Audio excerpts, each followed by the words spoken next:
Congo préféré.tv, un vrai site dans un vrai monde.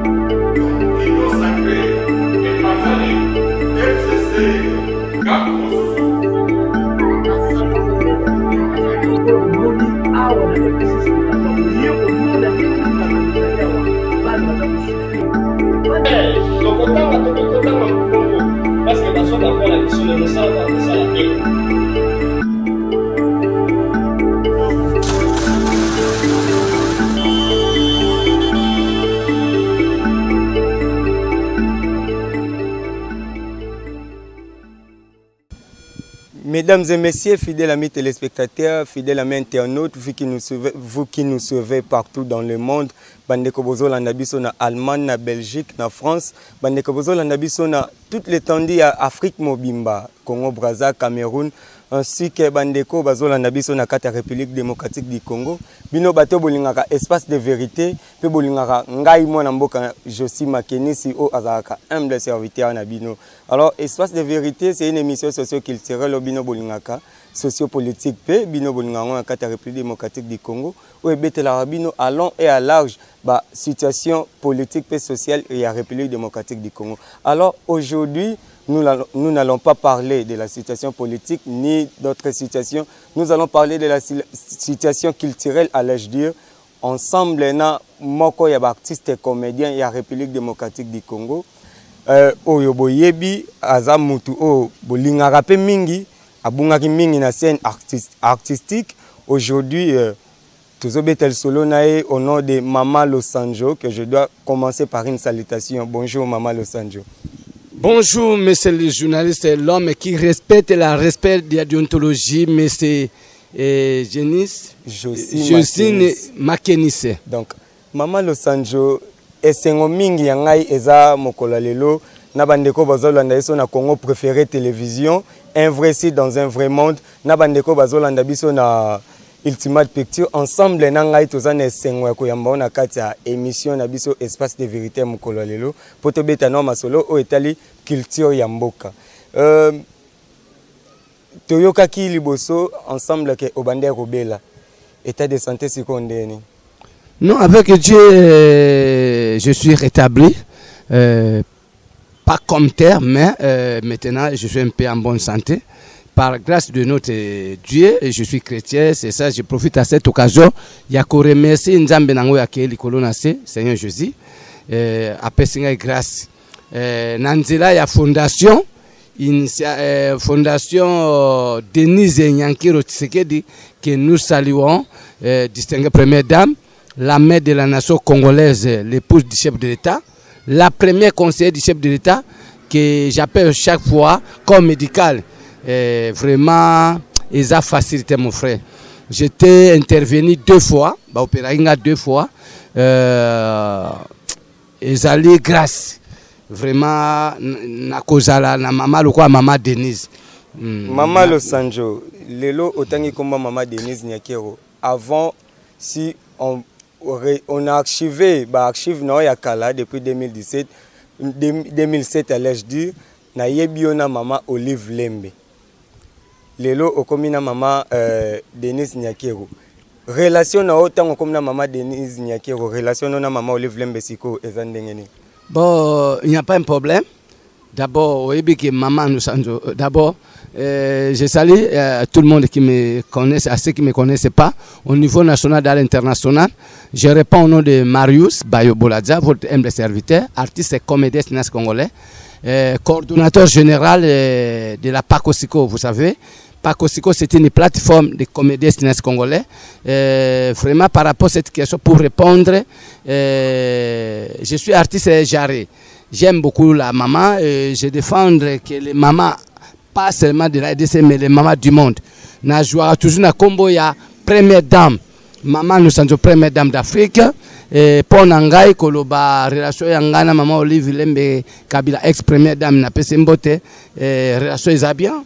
Malgré tout, Mikolopé, les Kébélé, n'a pas occasion, il y a comment on a été, par rapport à la raison politique, il y a un beau canabiso, depuis toujours qui alternance jusqu'à aujourd'hui. Kokimate, on m'a diabolisé. Peut-être Okimaye pour Lelo Azal sous première dame T pour Nabino artiste Zaka, ceux qui ont commis le bosso yeka ande ye, tant à longwe au bossanier. C'est pas ça la raison pour laquelle Lelo Oyo, Maman Lo Sanjo, Sola, soutien Maman Denise, Ina Maman Olive Lembe, a commandé Mpandia Maman Denise Nyakeo. Bon, il faut d'abord, yo, journaliste, en tant que communicateur, en tant que communiqueur, en tant que journaliste, il y a une investigation, il faut y bayango par rapport à Congolais, la diaspora, Hollande, surtout les expatriés. Oh, bah, pour Congo, le deuxième pays, bah, comment politique à Congo, comment passe il y a des artistes congolais, ils ont wapi. Ça veut dire que biso artiste comédien ou bien artiste tous la couleur politique, tous na mandaté. Donc nous servons le pays par rapport à l'institution. C'est ça. Avant Maman Olivaya, tozalaki na Maman Sifamanya. Maman, il y a Joseph Kabila Kabange, notre président honoraire, sénateur en vie, que nous saluons. Avant Maman Sifamanya, il y a tozalaki na Maman Bobila Dawa. Avant Maman Bobila Dawa, il y a tozalaki na Maman Antoinette Mobutu. Avant Maman Antoinette, il y a tozalaki na Maman Hortense Ngoma, l'épouse du premier président congolais, c'est Kassavubu. Mais aujourd'hui, il y a l'histoire. Les hommes passent, l'histoire reste. Les hommes, l'histoire reste. Donc, Lelo, Maman Olive Lembe Kabila, Atikelaki, Maman Denise Nyankero Tshisekedi, première dame, quitte, c'était le 24 janvier 2019. Ngai moko na joie grâce wana ko participer na alternance pacifique na palais de la nation. Yo pe ozalaki, emso ozalaki empêché. Moi j'étais là. Mais esika Maman Olive Lembe Kabila oyaye mandat isili à remettre en haut si l'ordre y a population congolaise, c'est ça le choix, il y a le président Félix Antoine Tshisekedi Tshilombo en tant que gala de la nation, en tant que commandant suprême, il y a armée la police nationale, en tant que chef de l'État, président élu, président alternance. Bon, biso artiste to ko soutenir yete, to ko accompagner yete na mandat. Donc il fallait après bino, après bateau nyonso ba olinga ko kendaka ko bebisaka jusqu'alors les comédiens to comme na mal vie. To comme un esprit de division, diabolisation. Bah, comédien ya boy, bah comme non, moi je ne suis pas là. Ngana artiste en délaté. En plus, je ne suis pas seulement artiste de la télé. Moi, je suis artiste national, artiste international. Je suis là pour servir la République. Comme nous avons servi Maman Olive à son époque, aujourd'hui nous servons Maman Denise. Mais ce n'est pas dit que Botia polémique parce que Batoa Nami Balé Baza grande dame, maman ou bazo servi mboka na biso jusqu'alors. Yoka natunio. Natindo ke musika te potango komi musika oui c'est bien pour se défouler. Mais nga natuni na nga yoka mutuna. Okepa na epo o alongo e bongo sanga te na kete menazalika ana bango ni otupo baba mama. Mais o répondre gana c'est normal e bongo pe opinion e bayango. Ezo assurer biso pe directement que non yo na Maman Olive Lembe boza bien. Bon, problème to na problème ni. Yo soyoka parmi ba artiste comédien ba artiste mboko be parmi ba congolo ba viola ba yo songa na viola mama ou bien na finga ou bien na yiba na sala wapi musala ngeza théâtre musala ngeza ko egete bato ko éduquer bato ko soutenir ko promouvoir pe ko périser mboka misala mboka langa c'est ça. Donc aucun problème avec mes mamans et je l'aime comme je l'aimais et Maman Denise je le soutiens comme je le soutiens toujours. Donc c'est ça. Merci beaucoup. Nous continuer avant que je passe à un autre sujet. J'aimerais vous solliciter une sollicitation simple. Abonnez-vous massivement dans vos chaînes. Congo Préféré Télévision, Un vrai site dans un vrai monde et Ultimate Picture. Ce sont vos chaînes qui vont vous servir tout au long des années et des années. Vous avez toujours informé de la réalité sur le plan culturel, politique et social surtout. Na occasion, je tiens à remercier les coordonnateurs, de tous les coordonnateurs, les grands réalisateurs.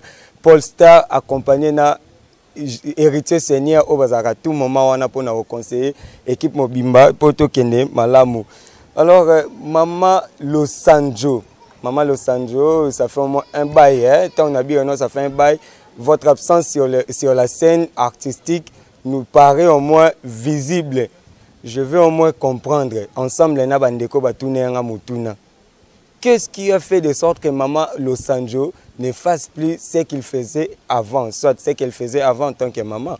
Donc, au abandon ça na kalatande, tebi Maman Losanjo ando le coming na télévision. Mais aujourd'hui Maman Losanjo est invisible. Et belé abana ba oyeba sute lo nyo bande o sala taso na sengio mwandambu ya extrait loko bango ba oyeba ba olobate ba bira mtu moko. Qu'est-ce qui a fait que non Maman Losanjo ayeba na amona na sute na TV? Bon, d'abord ça la raison il y a raison moko il y a respect, il y a norme, il y a profession. Oui. Vous savez bien que Maman Losanjo, je ne suis pas n'importe quel artiste, je suis artiste professionnel et nous avons entouré Nabato Maël. C'est ça, avec cette question, je profite à cette occasion de saluer mon directeur artistique, M. Posta, qui est Oyojo Benga, réalisateur de carrière, réalisateur international, M. Posta Pungumbu, coordonnateur général Congo préféré. Pour Nakoloba, Moussa Théâtre Sengambongo. Exacto lalo la muki obandika ka yaka tellement lata tchamakala ba filmer yo olobe non wana za ba amateur. C'est ça ce qui ozo jouer théâtre na biso ou bien cinéma et tombo amateur, c'est à cause ya bisala sala. Bon biso toza bateau tozo lobela théâtre. Biso toza bateau tozo mema fardeau ya théâtre. Il faut respecter ba norme. Et si vous avez un scénario, il faut que budget payé, il y a un scénario, il fait ça. Ça c'est un. Et si vous avez un scénario, il faut respecter les normes, il y a tournage, les sites, il y a tournage, costume, il y a théâtre. Il faut respecter son, lumière, les moyens. C'est comme ça, mon ambo la biso, majorité des sponsors, les sponsors, les produisent mingi, les théâtre étranger. Bah to comme na ba chance misusu wa mutasa na théâtre mais bazuye à ça une publicité mais que biso mo artiste nous sommes victimes. C'est ça toujours c'est la politique culturelle. Toujours c'est na tata Mokonza Mboka en travers le gouvernement de Warion, commençant par notre premier ministre Sama Lukonde et ministre na biso la culture et ba ministre na biso culture provinciale ba tia ba moyen ba voter moyen mo conséquent. Il y a fonds promotion culturelle, fonds promotion culturelle, FPC. Il y a des millions de votaka, mais pour na biso to ya kozwamba to tourner théâtre mbongo ezalakate. Toza na société défendre ba droit d'auteur na biso sokoda. Et okomona kuna et comment pour ba pesa ba droit, o se registrer kuna. Je ne sais pas il faut na carrière ya 30 ans.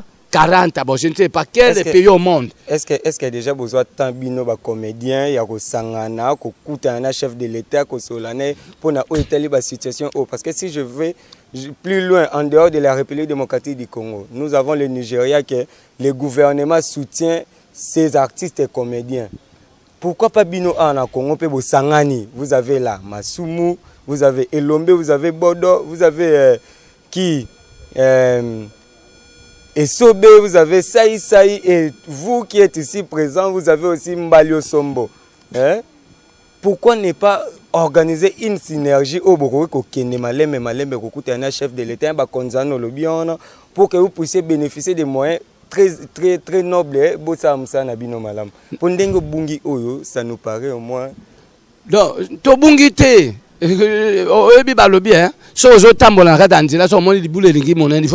faut reculer. Pour mieux sauter, il faut reculer. Moi, j'ai reculé parce que j'ai compris beaucoup de choses. L'alternance, c'est un bon cannabis. Donc, Makambo est tamboli bienté. C'est ça qui est toujours dénoncé. Parce que ce n'est pas la première fois alternance, il y aura d'autres alternances. Mais tu sais vraiment qu'il faut respect, il y a culture et ça. Ce qui est culture, il y a kufa.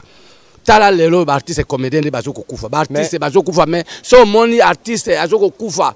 Oyebi ke tozana matanga. Moko na parmi artiste comédien mboka na biso uti ko kufa. Mais c'est Teko mafinga uti ko kufa mais motazo kufa na kosenga na munoko tititi akufi. Mais oyebi ke ngana uti ko bela même malade koleka même ya Teko. Mais ngai na biki pourquoi? Parce que ngai na soki grâce ya carte ya assurance santé, ya fondation à distinguer première dame.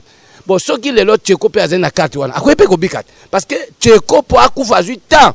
Même 1 mois, 2 mois, Azoko le la TV, Moutazo belle à l'agonie, mais Azo Sengara Lissungi. Vous voyez combien de mbongo yo fondation était pour que nous ayons un traitement approprié, pour que nous ayons soins appropriés.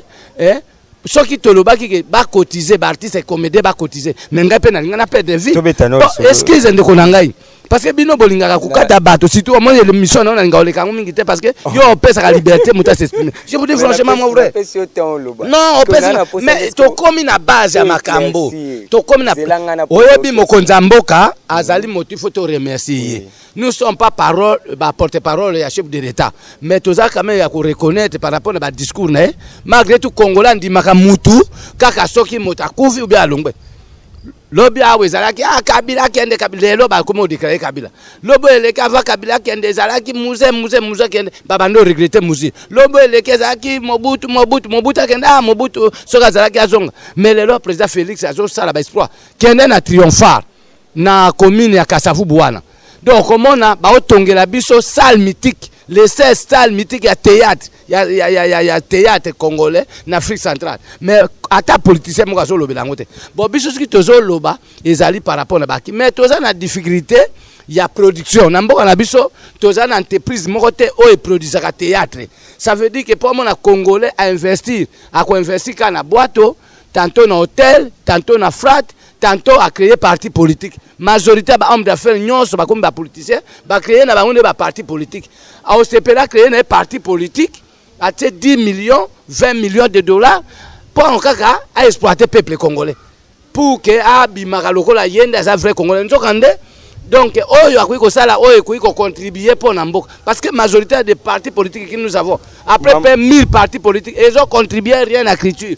Rien que tous les congolais moko abimisa ata 20 millions bien 5 millions à créer entreprise ya cinéma nde to monaka ba Hollywood wana nde ozolo ba Nigeria wana soki gouvernement tia mosolo parce que za na ba Nigeria mo ba bima na idée ya ko sangisa ba artiste nde ba créer emploi nde gouvernement aya financer biso pe tozoko senga tozala na ba mécène po ba utaka poto ayene msu na $3000 na ye. Déjà mtumoko papa il y a beaucoup de d'abord pour mon mécène moka yambi comédien mingi ba oyamba biso ezaka na kada mabanga soki obengi mutu oke na biro na omona ka obengi pour osenga mbon. Donc ça dit que initiative moka ezate. Voilà. C'est ça la difficulté que nous avons au pays, mais et l'obité que comme ngana omona atene na tiki théâtre maman nous sanjonyulu qui retour sur scène tozali une équipe. Nous sommes en train de s'organiser comment, même pas na Congo, que tous les bateaux qui produisent, même à l'étranger. Nous avons collaboré même avec le producteur étranger pour que tout tombe là, théâtre. Maman Lo Sanjo, nous tendons vers la fin de l'émission. Comme au Comadea presque Nasuka, mais nous pourrons aussi parler de Tcheko Ndenge Mavinga qui nous a quittés depuis la nuit de mercredi à 3h. Un artiste et comédien qui a œuvré pour la République démocratique du Congo ainsi que l'international. Aujourd'hui, il n'est plus en vie.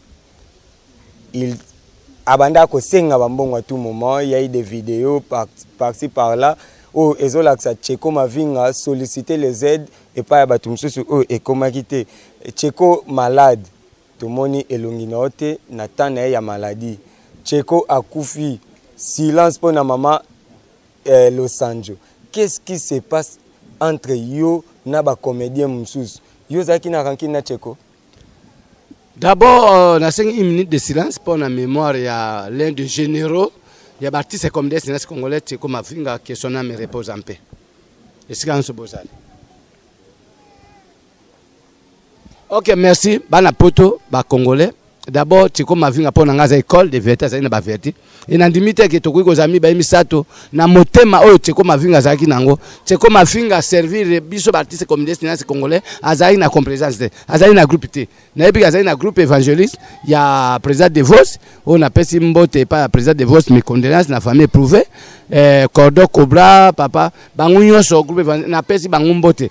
Mais matanga za biso ba congolais, surtout ba artiste comédien en particulier.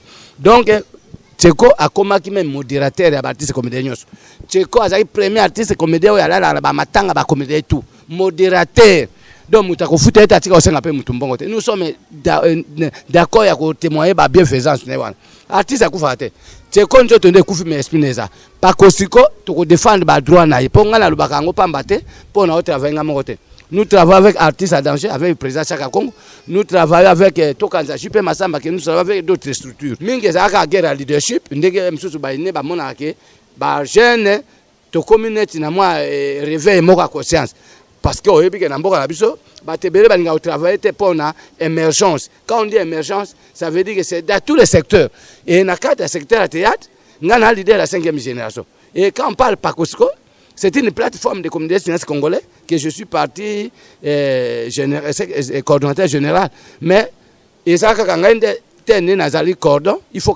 parce que j'ai fait 2 mois à l'hôpital. Na bela ki ba opérer 2 fois.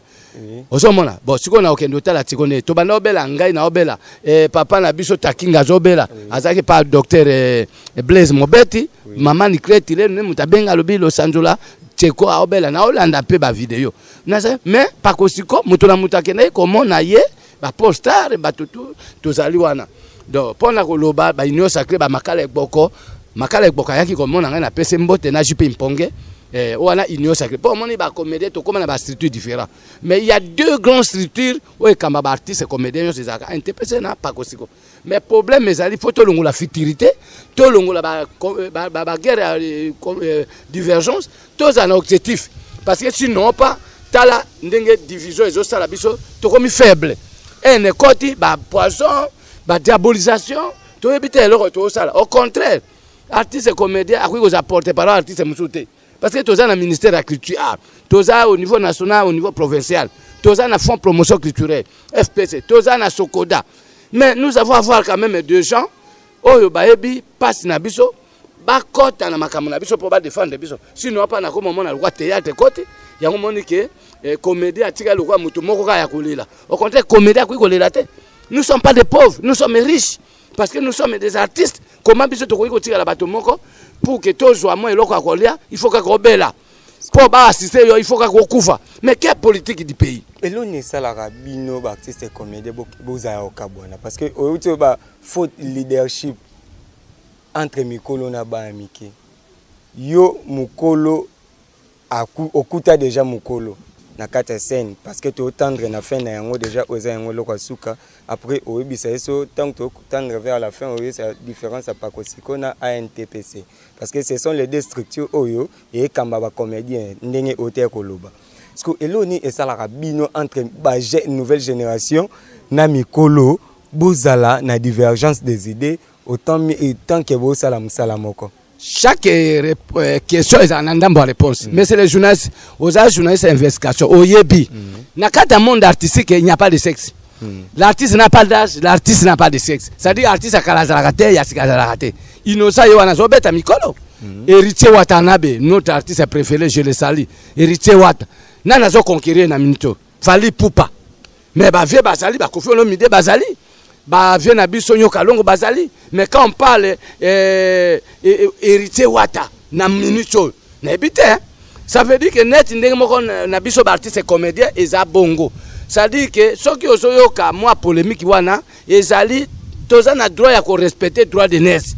Toko respecter Baba Mungita, toko respecter vieux Nabiso Roger Mvika Mambimbi, Dimasum de Brende, toko respecter Mama Bipendu, toko respecter Mama Linga, toko respecter Makala Ekboko, toko respecter Mama Nabosanzo, toko respecter Mama Mbali Osombo, na États-Unis na pese mbote. Toko respecter ba icône bazé belé. Mais soko tali ba vieux il faut ba respecter biso. C'est-à-dire bango ba respecter biso, pourquoi? Pour na orienter biso, ko former biso dans le bon sens. Que tout tika lwa ba animateur moko boye, yo jou idée na yo, filme moto mo tuna ye moko te. Donc ba président ba yebani ba président pour na ba terre. Mais ndeni politique yango tika la kaka bato wana ka ba yebande ba na droit kolia. Ba na droit moko nzamboka yambaka ba artiste. Mais est-ce yo so mona ta conférence moko pour que l'artiste wana ba yo pesa contre rendre pas artiste. Et ça le matin. Pour moi na ba na politique et isolement. Ça dit que ba olobela biso na kombo na biso mais bango ba oli ya biso to oli ate. Ndo mona nzamba temisa inga pona ko défendre théâtre wana. Par rapport à deuxième question pour na usukisa différence entre ANTPC na Pakosiko. ANTPC c'est une association des artistes comme des cinéastes congolais. Oh yo président Massouma Kambaka. Oh baba ne ko kamana ba papa Alobe. Papa Alobe. Oh to benga ki papa Kimbanteke. Na baba Mungita. Mais si ba papa Alobe ba Kepoto, papa Massouma Tikali nango ba Profenzei, FENAT, donc Fédération Théâtre Congolaise, ba association des belé. Bon, ndeto yaki ko joa idée. na ba papa na biso masebe ba papa mondori ba kufa ba mama chako ba zali ba muyombe ko toyaki ko créer plateforme mama chaka kufa question na me repose ba mama mindondo toyaki ko créer plateforme moko c'était pour notre ça synergie pour notre baninge nini tokoki ko tombola lokumu théâtre pour to monaki oh mais ndenge ni ba Nigeria ba mama famille ba bimi na sima théâtre maman tu mona tutu ba la vie est belle mais bango ba komi ko kotsa mosolo mais biso théâtre congolais etikali kana ghetto na kena même comme on a pauvre la diluya la prime d'or pour mon ba émission mo bandole kana Mirador rapato weekend ezali ba effort pa kosiko salaki mais les lobes ont reconnaître en côté et commander ko bundisa oh ba jeune ça meka ko lobo ba bimisa c'est impoli au contraire biso to komina ngonga ya ko se prendre en charge to lingisu to retardi sute soki bomona ki nazaki su komona na te ezana ba raison parce que boyebi ke tozalaki na ba tribunal toujours kaka pona ko défendre ba droit boyokaki na mikoeleki pakosiko to bandai ko assister ba comédien même soki comédien akuvi ba mama iwaso pakosiko kunda mama iwaso pakosiko kunda kokoson pakosiko kunda pitu maindo pakosiko kunda mirielo ya marielen pakosiko kunda mundangandanga pakosiko sali makambo ya minene mais ata congolais moka zolobate surtout ba artiste comédien comme objectif ezalakate comme tozal limité na kosenga c'est comme ça ozomona ki makambo na biso ba artiste comédien ezo avancer te pour nini parce que bato ba liboso ba lingi ko travailler na honnêteté. Voilà fidèle ami. Fidèles amis téléspectateurs, vous qui nous avez suivis. Société moke leki théâtre ezate. Parce que théâtre ezalaka na limite théâtre eza sa frontière. Nous sommes des ambassadeurs. Mais ndeni to ko vivre na ghetto boye. Na aussi ces missions na peso. Ndeni tcheka ko kufa boye pona mbongo ya muke. Na si ces missions na peso maloba, mes regrets, mes sincères condoléances à la famille de Tcheko. Papa olimbisa ngai pa omoni ke sika na loba boye so sanga pasi. Tcheka zo kufa na maloba na munoko ya ko senga mbongo. Papa. Fidèle ami internaute, fidèle ami téléspectateurs. Comédien zo produit nini? Comédien congolais za na mbongo te. Mbongo ngoni to kozwa pona to banda ko sunga na biso na biso. Donc au contraire l'état za wana ministère culturel za wana. Fidèle ami internaute, merci Maman Los Angeles pour maloba na ba regret oyo bandeko bazal bana mboka baoki yango Maman Adèle Mouyembi, mes big salutations malgré nga nyonga na mtema pona yo mais na pesi mbote Adèle Mouyembi donc présidente ya seconde chance association seconde chance Maman Adèle Mouyembi na Allemagne na bosanaki kombo ya association parce que nga na silika de makasi pona mais mbote belé pona yo Maman Adèle Mouyembi et à toute la famille Mouyembi esika bazali. Un grand merci aussi à mon fils et mon champion Joyce Makenisi, à toute ma famille Makenisi, à Adassa Siambamba et à Rosette Kitambala Makenisi, à Sifa Stella Makenisi, à vous tous qui nous avez suivis partout dans le monde, à vous aussi, Maman Los Angeles. C'est à moi de vous remercier pour la présence dans la émission. Je vais vous laisser la place pour nous. Sans oublier, je profite à cette occasion de saluer Madame la présidente de l'association NGD Seconde Chance, Madame Adèle Mouyembi, en direct de l'Allemagne, Maman Sociale. Sans oublier Maman Grace Mbongime, qui est docteur honoris causa, initiatrice présidente de la Fondation Grace Monde, gratuité de la maternité, Koboto Fele. Sans oublier Maman Judith Ngoma, Maman Judith Kofo, la fille de notre DG de la SONAD, Papa Lycée Kofo, notable, il y a Grec-Pateur. Na Pesimbote et pas il y a Patrick Weti, espace Grec-Pateur. Na Pesimbote et pas il y a Maman Judith Ngoma, Passango Sobali Fiki, Maman Fano Bondele. Sans oublier Patrick Valence aux États-Unis, na Pesimbote na bandeko nyonso bazoko landangai, ba nyonso basunganga, staff nanga, monsieur Junior Samba, sans oublier bana nangai, Maman Keta Botaka Bayolo Nata Bolaza Bayolo, Olive Makiwa Bayolo Eli Bayobolaza, Yaya Chalimbo Yobo Sefena Maman Mima, Nzamba Pambo Abino. Merci beaucoup. Monsieur Gouguet, Posta.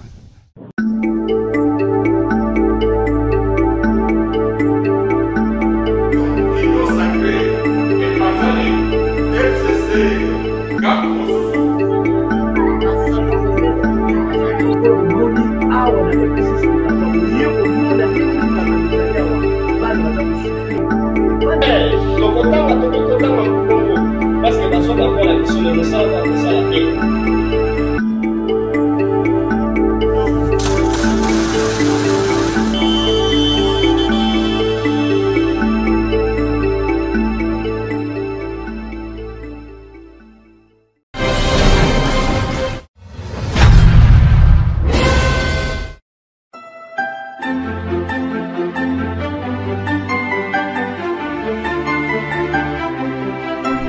Congo préféré.tv, un vrai site dans un vrai monde.